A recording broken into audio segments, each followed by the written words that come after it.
Hello, and welcome to the Boffin Buzz, the podcast for anyone fascinated by farming's future.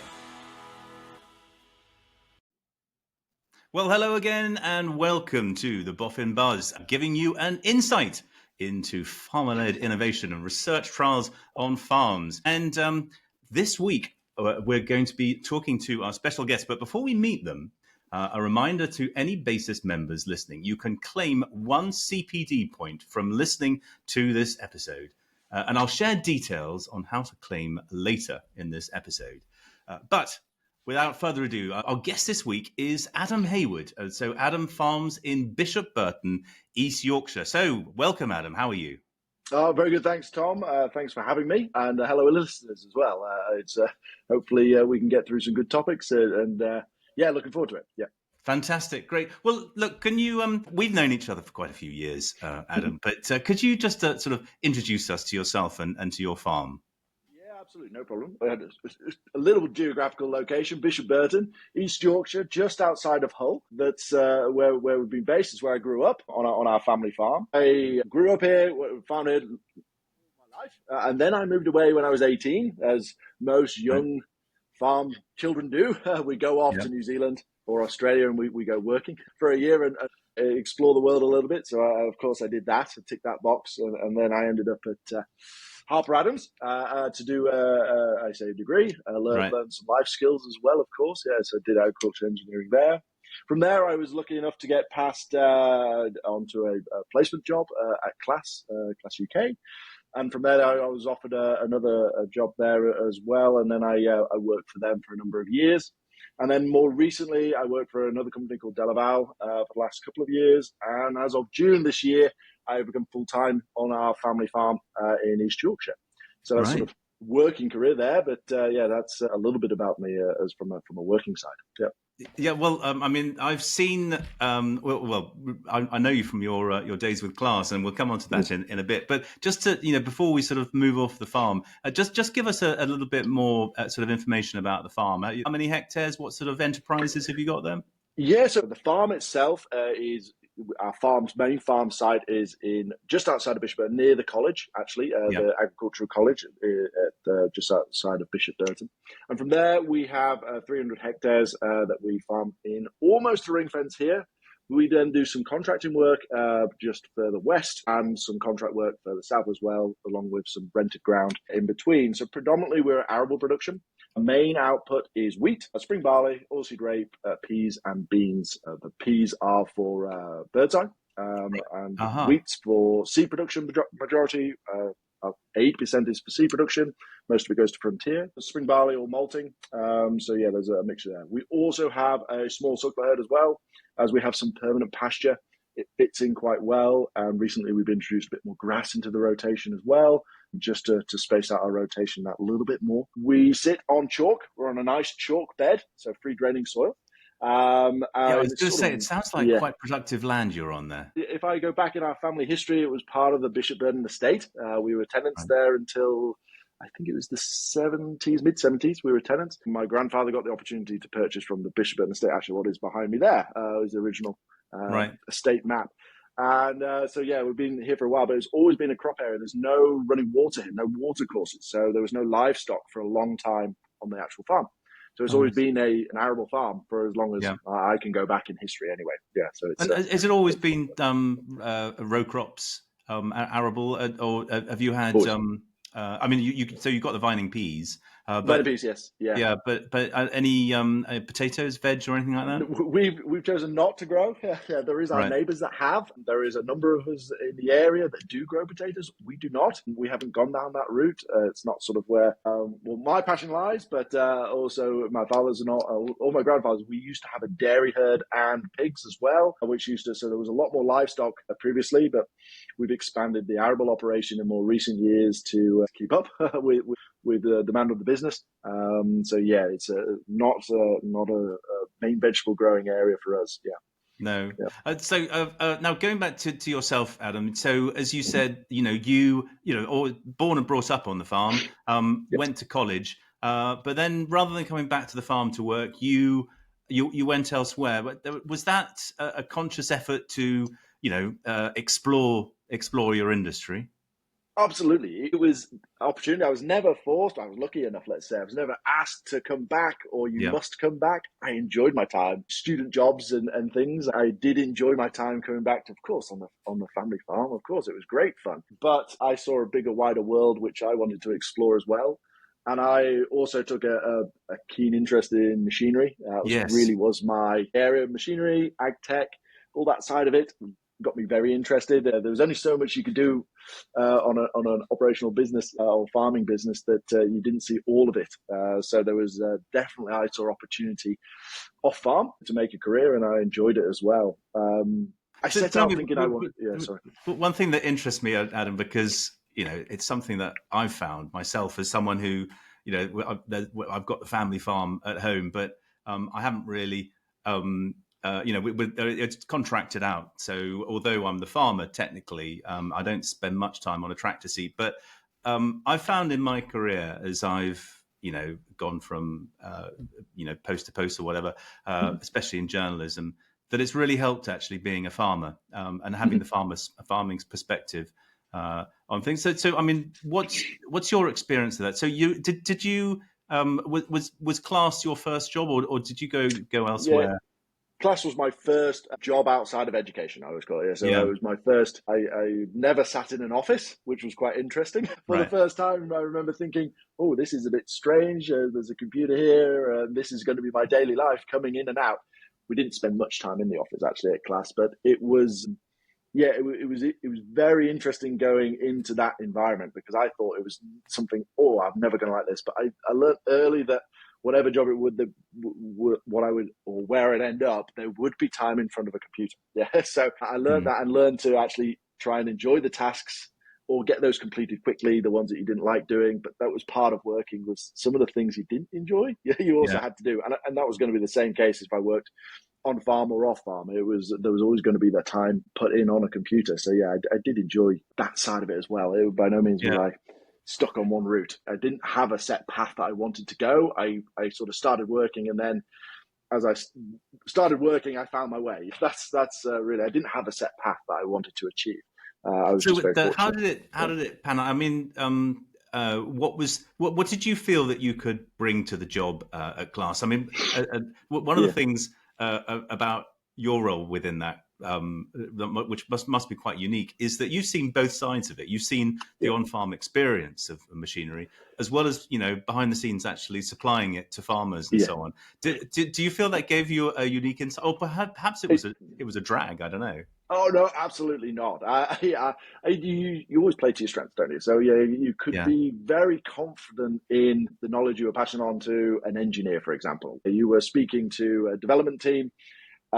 We keep seeing this X problem. We want to be able to do this in field. You could speak how a end customer would talk. So Yeah. again, and I used to play on that quite heavily, of course, not just from my knowledge, but also friends I have that are farming as well, and say they see this, they see this and this crop. I would always, yeah, it was always a strength I could play on, whereas some of my peers would not have the same, because Mm. the role was quite international, so they would not have the same sort of on farm experience, let's say, and being able to communicate in the same language from both sides was also very, very useful. Engineering talk, reading schematics and talking that way, and then also from a commercial perspective, from a farming commercial perspective as well, Yeah. trying to justify costs and play things down or play things up. And that's, yeah, so I found it incredibly useful with Yeah. my job. Yeah, definitely. Yeah, I mean, Yeah. one of the things, of course, that we're involved with in at Boffin is on-farm trials, and Mm. a really important part of being involved in on-farm trials is being able to record yields accurately, and so on. And I don't know, how much experience did you see much of that in class? I mean, how is the technology developing to help farmers, understand, with quite some precision, how much their fields are yielding. Did you see that sort of coming forward within class? We did with although the technology to be able to do that sort of data collection has been around for years, as you say, it's the accuracy and the importance of the accuracy is the tricky one. There's a lot of variables, and it was Yeah. often the variables were overlooked. There was so many things that you could adjust to fine tune to make it Right. accurate, that Sorry, so when you say overlooked, is that overlooked by the operator or right? What so that the machines were very capable. It right? was often, little things like tire pressure in wheels because the wheel speed was not calibrated correctly. So Oh, right, you'd be measuring the wrong forward speed, which is a key calculation into measuring yield at an exact point because it's traveling forward. That often got overlooked massively. That was a basic one that we thought and often got overlooked or something like that. It was such a small change that could have a big effect on the accuracy of the data coming in. So that is often the case that perhaps there was a. But at the other side of it, okay, I'll turn it on the other foot. Yeah, there was ways to make it accurate from the machinery perspective, but it shouldn't really have been that tricky to get it that way because it's not right. that complicated. So yeah, from a on-farm perspective, frustrating because it wasn't accurate or it didn't become accurate because there was too much setting up involved. Okay. So yeah, So it was both sides. Yeah. so would you say that in terms of the technology, so the technology is there, but Yeah. it's just a case of the operators and the farmers getting up to speed with it and understanding how to use it better, or do A you lot think of the there's, time. there's more that the technology should be doing? There is more that the technology can do. Definitely. Right. Oh yeah, Yeah. because the data collection actually is the super easy bit. Yeah, but it's the smarts behind it. Definitely, there is more that can be done from the data processing side of it. Yeah, from Well, cleaning and dirty that's one of the data. big Yeah, challenges that the industry is oh, facing, isn't it? We're getting this massive. massive data coming in, and we haven't got the time to churn through it. We No, need the processes, we need the systems, the algorithms, the AI, and so on to do that for absolutely. us. And I suppose that's the next step, isn't it? I believe so. Yeah, again, making it simpler and easier to use AI. Yeah, Yeah, so I've got this data set. What does it mean? Copy, paste it into a platform and it interprets it for me instantly. Of yeah. course, that sounds great. Yeah, whether it be drill date timings, weather patterns, whatever it may be. Yeah, just pump it in and give me an answer. That's what I would like.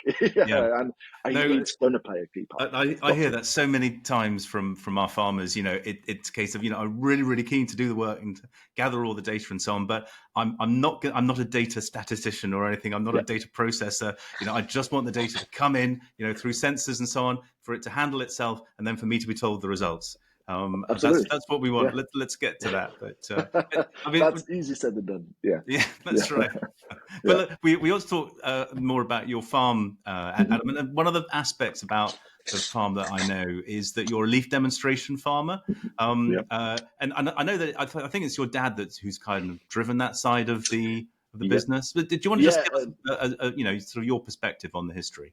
absolutely. It would have been a leaf demonstration farm, and I should have pulled up the date exactly how long we have been a leaf demonstration farm. But I think it's I for know quite there's a few years now, isn't it? You're quite a few one of the years where original in this ones, or I mean, almost one of the original ones. one of the originals, there is a very, very old picture of the farm with Yeah, me as a very young young boy, taken from the I think the stock pile for leaf demonstration farm. So yeah, it needs a bit of an update perhaps. But I don't know. I've also lost track. I think we've got 3 different leaf demonstration signs. I think I've got one took down there as well. So I know we've right. been a leaf demonstration farm for a long time. I always remember early days when I was again younger, the open farm or the open events. It wasn't an open farm; they were more guided or leaf demonstration events. Yeah, It wasn't. It was before open farm, I think, existed. So yeah, definitely there was always that. And more recent times, it's been one-off project introductions. So Leaf would introduce us to a company that were looking to do a project, whether that be on nitrogen use efficiency or right. trialing a different fertilizer or something like that. That's more recent ones. To carbon projects with Birdseye and so forth. So yeah, there's been various different projects that get sort of fed to us more recently, rather than a straight. I suppose they've got more farms on the network now Right. than a open farm or a demonstration farm. So yeah, it's more But than what so we've it's seen from very them. much a Yeah, farmer-facing work that you're doing on the demonstration side. So definitely. Yeah. is that so what does that achieve for you and for your business? then Yeah, I'd say it's not a monetary thing at all. yeah, We see it as a resource or a point of contact. If we have something weird and wonderful across our desk, we will reach out to Leaf for one example, as from a supporting side. Is there some aspect that we should be looking at? So it's probably more of another support channel that we have, as long as the normal routes, but it's a bit of a different approach. Sometimes they have the contacts or know somebody in a different line right, that can join some of the dots that sometimes that we can't make. yeah, Whether we've heard another project from another company or likewise or something like that has happened. We also, when it comes to the whole projects and open farmers, we are quite open, or we feel as if we are. We're not very protective, perhaps not on all of our data, but we find if there is a project that we want to get involved with, we are happy to share the information as long as we get some feedback back. yeah. So that's sort of our gift to the project. As long as we get stuff backwards and forwards, I think it should be a collaborative approach that both sides are working, and very much we get that with Leaf as well. So that's what we see with their project work, is that we do get a reply when we ask them questions. Yeah. Yeah.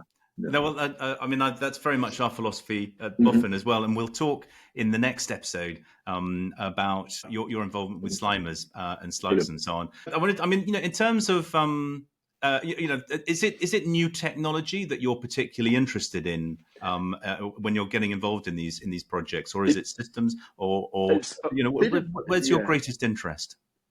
My personal interest of what I like to do Yeah, is the new technology side of it. Yeah, is there right, something that perhaps could work? Could we implement? Could we see that would maybe give us an insight that we've not been able to see? Is there a new tool or sensor right, that might help us out to provide a different bit of data that I can cross compare?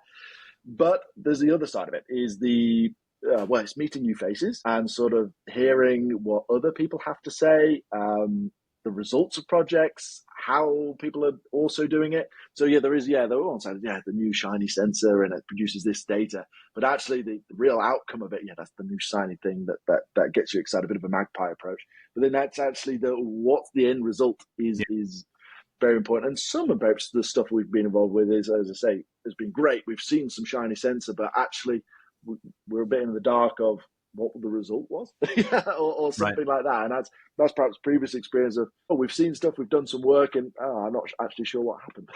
So, right. That's interesting. Yeah. So I have heard of people getting involved in projects, particularly when there's a proprietary piece of kit involved, and some of our farmers actually involved in various projects where they've been asked to sign NDAs, non-disclosure agreements, and things, and you don't get back the data on it. I mean, personally, I feel the projects that I want to be involved in, I want there to be a two-way flow of information. Absolutely. I feel that if you give something to it, then you should get something back, and that's part and parcel of being involved, isn't it? Absolutely, I agree. That's what we and then we can both learn, and that's the idea, is that we learn something new, or we see something done in a different way, and great, that's brilliant. That's really what I would like to be able to do, is learn something and then take that away and implement it as a day-to-day. So that's what I'd like to do. No, absolutely. And now, as far as it, talking about the demonstration farm aspects, is it just to other farmers that you open the gates to? Do you do any work with the general public as well? We have previously done stuff with general public, schools and so forth. We typically find that we also get a lot of extended industry interest as well. Right. Whether it be a stakeholders supermarket, like MPs, stakeholders and like, yes. So it's also we see ourselves as a safe zone, and perhaps Leaf as a safe zone to bring someone that perhaps, or make an introduction to a safe place. Lately, there has been environmental agency have been paying as a visit, not for an inspection or anything, but actually just to gain agricultural experience. Absolutely, come and have a look. It might not be ever sat behind a desk, but we might go walk some fields, might go see what we're doing here or there, and see some challenges, and also learn some things. So that's been the more recent one. I think we've had a visit every sort of month or so. There's someone coming to visit for us, just as a bit of on-farm experience. So that's fantastic. That was an introduction, and that's also, we've learned quite a bit as well. Is work again, work both ways. What's the system and process they have to do? and they see our systems and processes as well. So it works well. So where's your priority there? I mean, farming's facing a lot of challenges, but in your particular situation, I mean, just one of the things that's prevalent in the news at the moment, obviously, is the inheritance tax changes, and I imagine a family business like yourself, you're facing challenges as far as that's concerned. But is that the sort of do you like to get involved in that area of policy, or is it more the sort of environmental policy that you like to get involved in, or is it productivity and tech changes that you want to help change? For me, again, it's always back to my personal interest is the tech side and the innovation side, because I see the potential in so many different areas, and too long to go through every single topic, gene editing or drone use in agriculture and so forth. So there's so many great things that can be done, and I see them. Again, I follow a lot of the media in different countries, and of course I get a bit jealous of Australia, for example, and what they can do and we cannot do. So that side of it, I'm like, I can see a fix with technology, but what's stopping us here? So that side of it does get me interested. I don't know how to action on it or implement it, but it's just trying to speak to people, and hopefully enough noise gets through. But do you know what, Adam? We've got some brilliant projects that we're hopefully helping in that area. I'm not going to dwell on it, but Probity, for example, is our project in gene edited crops. We're bringing the first gene edited crops onto farm across the whole of Europe. And I sincerely hope you'd like to be involved in that project. We're just getting that underway at the moment. And we're asking every farmer to spend at least an hour finding out about gene editing and then bringing it to our discussion that's taking place on the Sequence Circle. We're just about to launch that. And then next year, we will. We're just bulking up the gene-edited cereals at the moment. Then next year, we'll be putting them into field trials on farms. So it would be really great to have you involved in that project. I can see that this is an area. Yeah, absolutely. Because an individual trying to pay them, it's impossible. That's me being excited and thinking, that would work. I want to give that a go. As an individual, it's impossible. You need a group or someone helping to assist with things like that, and that's the joy of what. Well, I've seen him. Well, stay with us, Adam, because we've got some really interesting projects in this area. But look, that's just about all the time we've got for in this episode of the Boffin Buzz. So thank you very much for joining us, Adam. We'll be joining Adam again in the next episode, where we'll look a little bit more at Slimers, which is our slug project, and your involvement with that, and your battle with slugs as well, which we'll talk about. And so thank you very much for joining us, Adam. Don't forget that Basis members can claim 1 CPD point for listening to both parts of this podcast with Adam. And the way to do this is that you get in touch with us. You email cpd@basis- and give them the full code that you need for this. And the first half of that code will be coming up just shortly, that we will add into the podcast at this point. And then you'll need to listen to the second part of this podcast in order to get the second part of the code. So that email address again is cpd@basis-reg.co.uk. Well, anyway, thank you very much, Adam, for joining us. Thank you very much, everyone, for joining us for the Boffin Buzz. And we'll be back with you shortly.